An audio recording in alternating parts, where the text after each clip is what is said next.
वीना अपने बेटे विहान को बचाने के लिए गौरी की बलि चढ़ाने के लिए भी तैयार हो जाती है। वह गौरी का कंगा लेती है, वह गौरी की शॉल लेती है और सीधे जाकर दे देती है डायन कामिनी को। इस और गौरी प्रसाद बना रही होती है, लेकिन उसने कभी भी किचन में कदम तक नहीं रखा है और वो जब भी किचन में गई है तब तमाशा ही हुआ है। इसीलिए विहान अपनी शक्तियों का इस्तेमाल करता है प्रसाद बनाने के लिए। इस और वीना बस गौरी की बलि चढ़ाने ही वाली होती है कि कुछ ऐसा होता है जो जानकर आप हैरान हो जाओगे कि अपने बेटे को बचाने के लिए वीना ने अपनी बहू को ही मार दिया। आखिर ये पूरी गुत्थी क्या है, कामिनी क्या करने वाली है, ये सारी चीज हमें पता चलेगी आज के एपिसोड में। तो बिना किसी वक्त गवाए चलिए जादू तेरी नजर के लेटेस्ट एपिसोड का रिकैप टेलीविजन से भी पहले शुरू करते हैं। एपिसोड की स्टार्टिंग में हम देखते हैं कि विहान गौरी से कह रहा होता है कि मैं बस यही कह रहा था, लेकिन गौरी तो विहान की आंखों में इतना ज्यादा डूब गई थी कि उसने विहान की एक बात भी नहीं सुनी। विहान गौरी से पूछता है कि तुमने सुना तो है ना मैंने जो कुछ भी कहा। गौरी कहती है हाँ हाँ सुना है ना, दोनों कान है मेरे पास, तो क्यों नहीं सुनूंगी। इतना कह के गौरी वहां से चली जाती है। जैसे ही गौरी अपने कमरे में पहुंचती है वो वहां पर वीना को देखती है जो कि कुछ ना कुछ हरकत कर रही होती है और गौरी के आते ही वो सतर्क हो जाती है। गौरी वीना से पूछती है कि माँ आप यहाँ पर क्या कर रही है। वीना कहती है कि तुम्हें इससे क्या मतलब, तुम जल्दी से तैयार हो जाओ, मैं तुम्हें ही देखने आई थी। इतना कह के वीना वहां से चली जाती है। गौरी देखती है कि उसके कपड़े और उसके सामान अस्त व्यस्त पड़े हैं, जिससे कि मानो किसी ने इनमें ताक-झाक करने की कोशिश की हो। अगले ही पल हम देखते हैं कि वीना सीधे उस कमरे में जाती है जहाँ पर कामिनी वीना से कह रही होती है कि आईना जमीन पे रखो। वीना आईना जमीन पे रखती है कि जो तुम गौरी की कंघी लाई हो उसको इस आईने में डाल दो। वीना बिल्कुल वैसा ही करती है। एक्चुअली में वीना गौरी के कमरे में ही इसलिए गई थी ताकि वह उसकी कंघी चुरा सके, और अब वीना के पास उसकी कंघी है और वीना उस कंघी को आईने के अंदर डाल देती है। अब कामिनी कहती है कि कंघी तो तूने गिरा दी, लेकिन अब तू अपने बहू का रुपट्टा लेके आ। अगले पर हम गौरी को देखते हैं जो कि सज धज के तैयार हो रही होती है। उसी वक्त वहाँ पर विहान आ जाता है तैयार होके, और विहान को देखते ही गौरी एकदम से स्टॉप हो जाती। पता नहीं क्यों जब भी गौरी अब विहान को देख रही है तो उसके मन में कुछ अलग ही प्रकार की चीजें हो रही है। जैसे ही विहान गौरी के नजदीक आता है वह गौरी से कहता है कि गौरी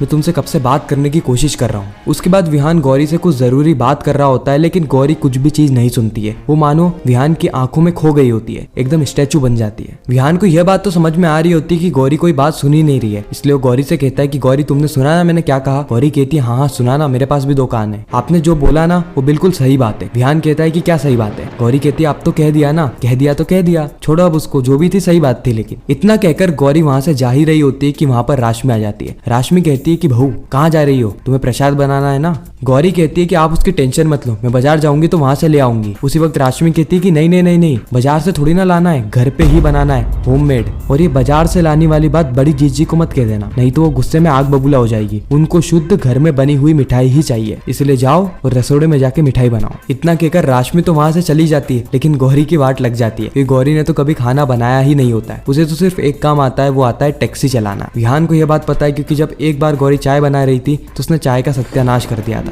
फिर विहान गौरी की मदद करने के लिए गौरी को किचन में ले जाता है और बताता है कि ये आटा होता है, यह बेसन होता है, यह काजू होता है, यह बादाम होता है, इसे चाकू कहते हैं और इसे कढ़ाई कहते हैं। उसके बाद विहान लड्डू बनाने की पूरी रेसिपी गौरी को बता रहा होता है, लेकिन इस बार भी गौरी विहान की बातों में खो जाती है। जब भी विहान कुछ कहता है गौरी की आंखों में देखकर मानो गौरी के साथ कोई जादू ही हो जाता है। उसको विहान की सारी बातें एकदम स्लो मोशन में सुनाई देने लगती है और कभी कभार तो सुनाई भी नहीं देती है। बस विहान के हाथ इधर उधर दिख रहे होते हैं और गौरी सिर्फ और सिर्फ विहान की आंखों के अंदर ही खो जाती है। विहान पूरी रेसिपी बता देता है और कहता है कि इस तरीके से बनता है लड्डू, लेकिन गौरी ने तो कुछ सुना ही नहीं होता है। विहान कहता है कि तुम सुन भी रही हो ना जो कुछ भी मैंने कहा। गौरी कहती है कि आप यहाँ से चले जाइए। विहान कहता है कि कैसी बेशरम लड़की हो तुम, एक तो मैं तुम्हारी सहायता कर रहा हूँ, तुम्हारी मदद कर रहा हूँ, ऊपर से तुम ही मुझे यहाँ से भगा रही हो। गौरी कहती है कि मुझे आता है कि काम कैसे करते हैं, आप यहाँ से चले जाइए, नहीं तो मेरा ही समय बर्बाद होगा। विहान वहाँ से चला जाता है और फिर गौरी शुरू करती है लड्डू बनाने का कार्यक्रम। विहान और अर्जुन दूर से ही गौरी को किचन में देख रहे होते हैं कि वो किस तरीके से खाना बना रही है। गौरी अपने हाथ से आटा उठाती है और हाथ से आटे को कढ़ाई के अंदर डालने लगती है। उसके बाद वो घी डालती है, जितना डालती नहीं उससे ज्यादा ढोल देती है, और आटे और घी को मिक्स करने के लिए वो चम्मच का इस्तेमाल नहीं करती है बल्कि अपने दोनों ही हाथों से इसे गूंदने लगती है। यह देख के अर्जुन और विहान दोनों को ही घिन आ जाती है कि ये कर क्या रही है, ये खाना बना रही है कि किसी का कुरमा बना रही है। अर्जुन कहता है कि विहान भी आप एक काम करो, एक डॉक्टर को फोन कर दो जो कि एम्बुलेंस लेकर यहाँ पर आ जाए, और एक फायर ब्रिगेड वाले को फोन कर दो क्योंकि यहाँ पर कभी भी आग लग सकती है, और अगर आग नहीं लगी तो यह लड्डू खाने के बाद कोई ना कोई एम्बुलेंस में बैठ के हॉस्पिटल तो पहुंच ही जाएगा। गौरी भाभी ने तो हाइजीन की ही वाट लगा दी है, लगता है इन्हें पता ही नहीं है कि हाइजीन क्या होता है। विहान अर्जुन से कहता है कि अर्जुन आज मुझे इतना डर क्यों लग रहा है। फिर गौरी जब आटे को इधर से उधर रख रही होती तो उसके हाथ से तपेला ही गिर जाता है, जिससे कि सारा ही आटा जमीन पे बिखर जाता है और गौरी अपने हाथ से उस आटे को उठा रही होती है। यह देख के विहान समझ जाता है कि अब तो वाट लगनी पक्की है। भले ही गौरी कोई भी हो, लेकिन है तो विहान की वाइफ ही, इसलिए विहान अपनी शक्तियों का इस्तेमाल करता है और हलवा बनाने लग जाता है। इस ओर गौरी उस आटे को भर रही होती है और इस ओर विहान अपनी शक्तियों से हलवा बना रहा होता है। अर्जुन कहता है कि भैया यह काम आपने पहले क्यों नहीं किया। विहान कहता है कि शट अप। इस ओर गौरी पूरे ही आटे को वापस से बाउल में भर लेती है और इस ओर विहान हलवा भी कंप्लीट कर देता है। जैसे ही गौरी किचन में वापस आती है वो देखती है कि हलवा तो बन गया। गौरी यहाँ पे बहुत ज्यादा खुश हो जाती है, कहती है कि मैं तो शेफ नहीं जादूगर हूँ। आधा कार्यक्रम किया और पूरा ही कार्यक्रम हो गया। वाह वाह वाह, और सुगंध भी इतनी बढ़िया आ रही है कि मजा आ गया। ये उन सारे लोगों के मुंह पे तमाचा है जो कहते थे कि गौरी तुझसे खाना नहीं बनता। इस ओर विहान और अर्जुन इस बात को सुन के हंस रहे होते हैं। अगले ही पल हम वीना को देखते हैं जो कि गौरी के कमरे में जाती है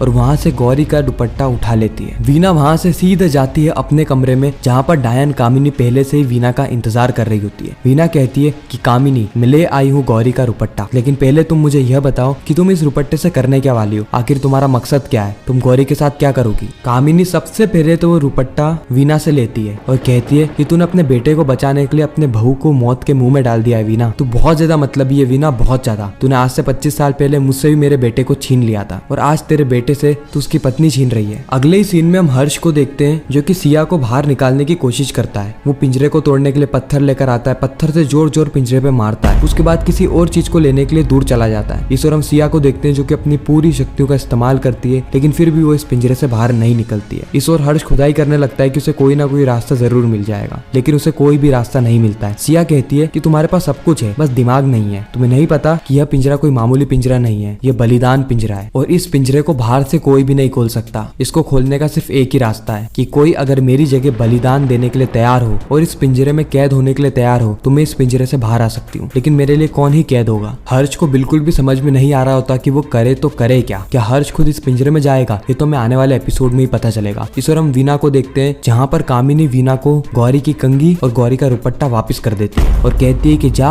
और इसे गौरी के कमरे में रख के आ। वीना कहती है कि तू करना क्या चाहती है, तो आखिर करेगी क्या गौरी के साथ। कामिनी कहती है कि मैं गौरी को अपने साथ परछाई लोक ले जाऊंगी। अगर तू विहान की जान बचाना चाहती है, उसे दर्द से मुक्त होता हुआ देखना चाहती है, तो जैसा जैसा मैं कह रही हूँ वीना तू वैसा वैसा कर, नहीं तो अच्छा नहीं होगा। वीना बिल्कुल वैसा ही करती है जैसा कि कामिनी कह रही होती है। वीना उस दुपट्टे को और उस कंघी को सीधे गौरी के कमरे में जाके रख देती है और इसी के साथ यह एपिसोड यहीं पर ही खत्म हो जाता है, इस सस्पेंस और ट्विस्ट के साथ कि आगे क्या होने वाला है। क्या गौरी को हमेशा हमेशा के लिए कामिनी परछाई लोक ले जाएगी या फिर विहान कामिनी से लड़ जाएगा गौरी को बचाने के लिए। अभी तक गौरी को उसकी शक्तियों के बारे में पता नहीं है, आखिर गौरी को कब उसकी शक्तियों के बारे में पता चलेगा। ये सारी चीजें मेकर्स ने एक सस्पेंस बना के रखी है जो कि हमें आने वाले एपिसोड में खुलती हुई नजर आएगी। इस ओर क्या हर्ष अपना बलिदान दे देगा सिया को बाहर निकालने के लिए, ये भी एक बहुत बड़ा ट्विस्ट है और मुझे लग रहा है कि ऐसा ही होने वाला है, यानी हर्ष अपना बलिदान दे ही देगा। बाकी खैर आपको क्या लगता है कमेंट सेक्शन में जरूर बताना। साथ ही आपको वीडियो कैसी लगी वह भी कमेंट करना। अगर आपको वीडियो अच्छी लगी हो तो वीडियो को लाइक करके चैनल को सब्सक्राइब करके ज्यादा से ज्यादा लोगों को ये वीडियो शेयर करना